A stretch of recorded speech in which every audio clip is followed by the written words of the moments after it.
Meet my wife কথা। তুমি না বলেছিলে তুমি কখনো বিয়ে করবে না? বলেছিলাম তো। তাহলে বিয়ে করেছো যে, আবার আমাকে বলছো এখনো তুমি আমাকে ভালোবাসো। জীবন কখনো কারোর জন্য থেমে থাকে না। তোমার বিয়ে হয়ে যাওয়ার প্রথম 1 বছর নিজেকে সামলে নিতে খুব কষ্ট হয়ে গিয়েছিল, কিন্তু পরে ভাবলাম লাইফে যত কিছু হোক না কেন, the show must go on. তাই নিজের জীবনটাকে আবার নতুন করে সাজিয়েছে। শোন, তোর সাথে আমার একটা গুরুত্বপূর্ণ কথা আছে। আমারও তোকে কিছু বলার আছে, ওইটাও অনেক গুরুত্বপূর্ণ। আচ্ছা, তুই আগে বল। আরে না, তুই আগে বল। জেদ করিস না তো, তুই আগে বল। আরে তোকে আমি সবসময় বলতাম না, আমার বিদেশে সেটেল হওয়া ছেলে খুব পছন্দ, একদম সেলফ ডিপেন্ডিং আর কি, যে আমার ছোট ছোট সব ইচ্ছেগুলো পূরণ করবে আর আমাকে নিয়ে পুরো পৃথিবী ঘুরবে। আই মিন ওয়ার্ল্ড ট্যুর আর কি। হ্যাঁ, বলছিলি তো, তুই মনে আছে। প্রিয়, তুই শুনলে খুশি হবি, আমি একদম আমার মনের মতো একজনকে পেয়েছি। আজকে আমাকে দেখতে আসছিল, আমি তো মা বাবাকে হ্যাঁ বলে দিয়েছি। ছেলেটা এত হ্যান্ডসাম, আমেরিকাতে থাকে, এত ভালো, আমি যে এত খুশি তোকে আমি কিভাবে বোঝাবো। এই দেখ, আমার খুশির কথা বলতে বলতে তোর গুরুত্বপূর্ণ কথাই তো আমি ভুলে গেছি। আচ্ছা বল, তুই যেন কি বলতে চেয়েছিলি? না, আসলে তেমন কিছু না। আহা, বলবি তো, বল। আমি চিন্তা করেছি জীবনে আর কোনোদিন বিয়ে করব না। মানে কি, বিয়ে করবি না কেন? জানি না কেন। আচ্ছা, তোর বিয়েতে দাওয়াত দিস কিন্তু। কি যে বলিস তুই, তুই আমার বেস্ট ফ্রেন্ড না? তুই তো আমার বিয়েতে সব থেকে বেশি মজা করবি, আর তুই না থাকলে আমার বিয়ে জমবে নাকি? হ্যাঁ, ঠিক বলছিস, আমি না আসলে তো তোর বিয়ে জমবে না। শোন, সামনের শুক্রবার কিন্তু আমার প্রোগ্রাম, আমি তোকে আগে আগে সব জানিয়ে দিব।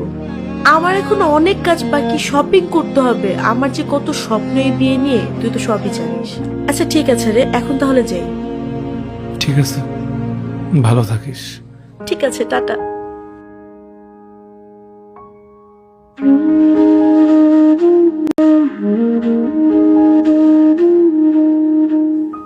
দোস্ত, তুই কিন্তু রাত্রিকে সব বলে দিলেই পারতি। তাতে সবকিছু নষ্ট হয়ে যেত। মানে? ওর মনের মতো একটা ছেলের সাথে ওর বাবা মার বিয়ে ঠিক করছে। ওর চেহারা আমি যে খুশিটা দেখছি সেটা ফিকে হয়ে যেত। আর ও তো আমাকে বেস্ট ফ্রেন্ড ছাড়া কিছুই ভাবে না। যদি আমার প্রতি সত্যি ওর কিছু থাকতো তাহলে আমি ঠিকই বুঝতে পারতাম।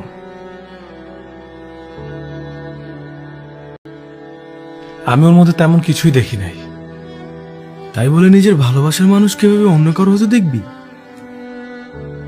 কোথায় লেখা আছে যে ভালোবাসতেই ভালোবাসার মানুষটাকে পেতে হবে? আমি চাই ওর সুখ, ওর শান্তি, এটাই তো অনেক কিছু।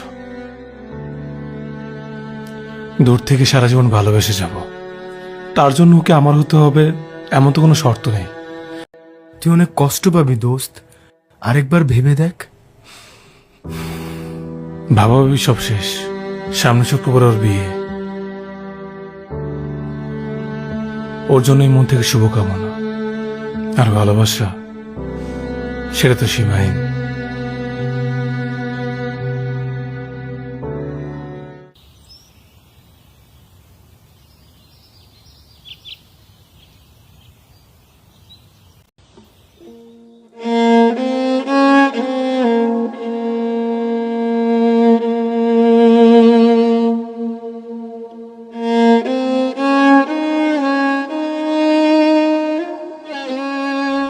চিনতে পেরেছো? চিনব না কেন? যে মানুষটা আমার সারাদিন ভুল ধরত, আমাকে নিজের মতো করে শাসন করত, সেই মানুষটাকে ভুলি কি করে? সব মনে আছে তাহলে? কেমন আছো? চেহারার এই কি অবস্থা করেছো? আছি আমার ভাগ্য নিয়ে। কি হয়েছে বলো তো? তোমাকে দেখে তো স্বাভাবিক মনে হচ্ছে না। বাদ দাও, তুমি তো আমার বিয়েতেও আসলে না।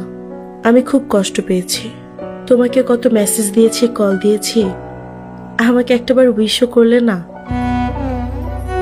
হ্যাঁ, আসি নাই, আচ্ছা সাহস হয় নাই। হ্যাঁ, তখন সেটা বুঝতাম না, খুব খুব রাগ অভিমান জমেছিল, কিন্তু যখন সত্যিটা জানলাম তখন এতটা আফসোস হয়েছিল যে তোমার সংসার কেমন চলছে? তোমার কি পুরো পৃথিবী ঘোরা শেষ? আমার বিয়ের পর থেকে এখন পর্যন্ত আমার হাজবেন্ড একটা বারের জন্য আমাকে অনুভব করে নাই যে সে আমাকে ভালোবাসে। প্রতিনিয়ত বাসায় নেশা করে এসে আমার গায়ে হাত তোলে। আর আমেরিকায় থাকার পুরো ব্যাপারটাই মিথ্যা ছিল। বলতে পারো সে আমাকে এক প্রকার ধোঁকা দিয়েছে। তার আমার জন্য কোনো সময় হয় না। প্রতিদিন নিজের চোখের সামনে নিজের হাজবেন্ডের জায়গায় মনে হচ্ছে একটা জানোয়ারকে দেখছি। আমার জীবনের এই 3টা বছর যে কিভাবে গেছে আমি নিজেও বিশ্বাস করতে পারছি না। আমারও তো বিশ্বাস হচ্ছে না। এতটা কষ্ট পেয়েছো তুমি? এমন তো আর কথা ছিল না। তোমার সাথে অনেকবার যোগাযোগের চেষ্টা করেছি আমি, কিন্তু তুমি নাম্বার থেকে শুরু করে সবকিছু বদলে ফেলেছো। তারপর যখন জানতে পারলাম এত বড় একটা সত্যি, তখন কি সেটা? এই যে তুমি আমাকে ভালোবেসেছিলে। ভালোবাসে এখনো। রাসেল আমাকে সব বলেছে, কিন্তু ততদিনে আমি অন্য কারো স্ত্রী। মানুষের ভাগ্যটাই আসলে এমন। কখন কি হবে, কখন আমরা কি করব, আমরা সেটা নিজেরাও বুঝতে পারি না। প্রিয়, একটা কথা জিজ্ঞেস করি। বলো। যদি আমরা নতুন করে সবকিছু শুরু করি, মুক্তি দেবে আমাকে জাহান্নাম থেকে? কি ব্যাপার প্রিয়, কার সাথে কথা বলছো? মনে আছে তোমাকে রাত্রির কথা বলেছিলাম? এ হচ্ছে রাত্রি। হ্যাঁ, রাত্রি। 19ই রাত্রি? জি, আমি রাত্রি। মিট মাই ওয়াইফ কথা। ও আচ্ছা, কেমন আছেন? জি, ভালো আছি। প্রিয়র মুখে আপনার কথা অনেক শুনেছি। ওকে কত বলেছি দেখা করিয়ে দেওয়ার কথা, কিন্তু কখনো দেখা করায়নি। আপনি কিন্তু অবশ্যই আমাদের বাসায় আসবেন, কথা হবে। প্রিয়, তোমরা কথা বলো, আমি ওয়েট করছি। তুমি না বলেছিলে তুমি কখনো বিয়ে করবে না? বলেছিলাম তো। তাহলে বিয়ে করেছো যে? আবার আমাকে বলছো এখনো তুমি আমাকে ভালোবাসো। জীবন কখনো কারোর জন্য থেমে থাকে না। তোমার বিয়ে হয়ে যাওয়ার প্রথম 1 বছর নিজেকে সামনে নিতে খুব কষ্ট হয়ে গিয়েছিল, কিন্তু পরে ভাবলাম লাইফে যত কিছু হোক না কেন, the show must go on. তাই নিজের জীবনটাকে আবার নতুন করে সাজিয়েছি। কথা কিন্তু জানে আমি তোমাকে অনেক ভালোবাসি, আর তোমার মতো করে কখনো কাউকে আর ভালোবাসতে পারবো না। কথা জেনেও তোমাকে কিচ্ছু বলেনি? সম্মান জানিয়েছে আমার ভালোবাসার প্রতি, আমার অনুভূতির প্রতি। এই জন্যই তো সে আজ আমার সহধর্মিনী। কি লাভ এ ভালোবাসার, যে ভালোবাসার কোনো শেষ নাই, কোনো চাওয়া নাই? ওয়ান সাইডের লাভের অনুভূতি কি জানো? এই ভালোবাসা শুধু আমার। এই ভালোবাসা অন্য কোনো চাওয়া পাওয়া নেই, আর কারো অধিকারও নেই। এই ভালোবাসার অধিকার শুধুমাত্র আমার। আমাকে যখন ভালোবাসো, আমাকে এই জাহান্নাম থেকে বের করবে না প্রিয়?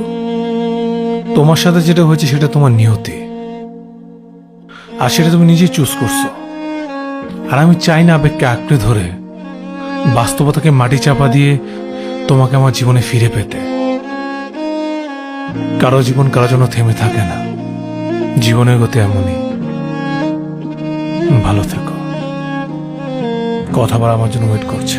আজ আসি।